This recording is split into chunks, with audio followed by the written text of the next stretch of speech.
আজি কেবিনেটে এটা গুৰুত্বপূৰ্ণ সিদ্ধান্ত গ্ৰহণ কৰে।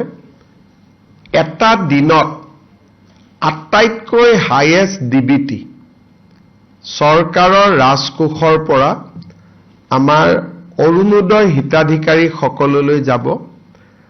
অহা 10 নৱেম্বৰ ৰাতিপুৱা 11 বজাত 10 মাৰ্চ ৰাতিপুৱা 11 বজাত আমি 39,70,000 অৰুণোদয় হিতাধিকাৰী 9,000 টকা হস্তান্তৰ কৰাৰ সিদ্ধান্ত লৈছো। ইয়াৰ ফলত একেদিনাই চৰকাৰৰ 3,600 কোটি টকা খৰচ হ'ব। অসমৰ ইতিহাসত এটা দিনত হস্তান্তৰিত হোৱা এইটোৱেই আটাইতকৈ ডাঙৰ ধন হ'ব। এই পুঁজি কেনেকৈ পাব তাৰ বিষয়ে আমি সিদ্ধান্ত লৈছো। প্ৰত্যেকখন পঞ্চায়ত, মিউনিচিপালিটিৰ ৱাৰ্ড আৰু ভিচিডিচি বা এমএছচি এৰিয়াত একোখন সভা অনুষ্ঠিত হ'ব আৰু সেই সভাতে এই ধন বিতৰণ হ'ব। কেন্দ্ৰীয় কাৰ্যসূচী জ্যোতি বিষ্ণু কলা মন্দিৰত অনুষ্ঠিত হ'ব আৰু এটা দিনতেই 3,600 কোটি টকা আমাৰ মহিলা আই মাতৃসকলৰ একাউণ্টলৈকে হস্তান্তৰিত হ'ব। আজি কেবিনেটে এটা গুৰুত্বপূৰ্ণ সিদ্ধান্ত গ্ৰহণ কৰে। এটা দিনত আটাইতকৈ হাইয়েষ্ট ডিবিটি চৰকাৰৰ ৰাজকোষৰ পৰা আমাৰ অৰুণোদয় হিতাধিকাৰী সকললৈ যাব। অহা 10 নৱেম্বৰ ৰাতিপুৱা 11 বজাত 10 মাৰ্চ ৰাতিপুৱা 11 বজাত আমি 39,70,000 অৰুণোদয় হিতাধিকাৰী 9,000 টকা হস্তান্তৰ কৰাৰ সিদ্ধান্ত লৈছো। ইয়াৰ ফলত একেদিনাই চৰকাৰৰ 3,600 কোটি টকা খৰচ হ'ব।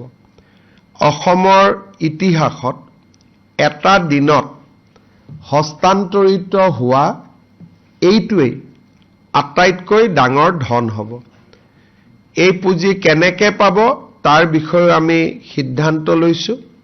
প্ৰত্যেকখন পঞ্চায়ত, মিউনিচিপালিটিৰ ৱাৰ্ড আৰু ভিচিডিচি বা এমএছচি এৰিয়াত একোখন সভা অনুষ্ঠিত হ'ব আৰু সেই সভাতে এই ধন বিতৰণ হ'ব।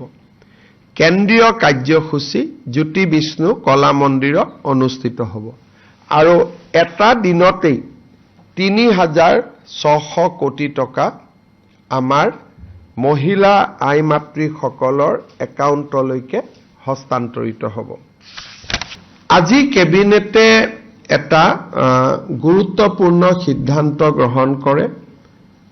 এটা দিনত আটাইতকৈ হাইয়েষ্ট ডিবিটি চৰকাৰৰ ৰাজকোষৰ পৰা আমাৰ অৰুণোদয় হিতাধিকাৰী সকললৈ যাব।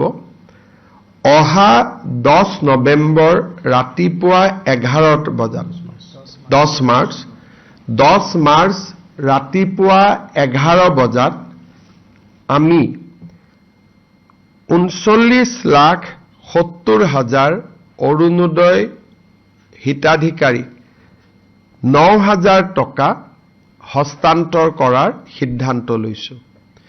ইয়াৰ ফলত একেদিনাই চৰকাৰৰ 3,600 কোটি টকা খৰচ হ'ব। অসমৰ ইতিহাসত এটা দিনত হস্তান্তৰিত হোৱা এইটোৱেই আটাইতকৈ ডাঙৰ ধন হ'ব। এই পুঁজি কেনেকৈ পাব তাৰ বিষয়ে আমি সিদ্ধান্ত লৈছো। প্ৰত্যেকখন পঞ্চায়ত, মিউনিচিপালিটিৰ ৱাৰ্ড আৰু ভিচিডিচি বা এমএছচি এৰিয়াত একোখন সভা অনুষ্ঠিত হ'ব আৰু সেই সভাতে এই ধন বিতৰণ হ'ব।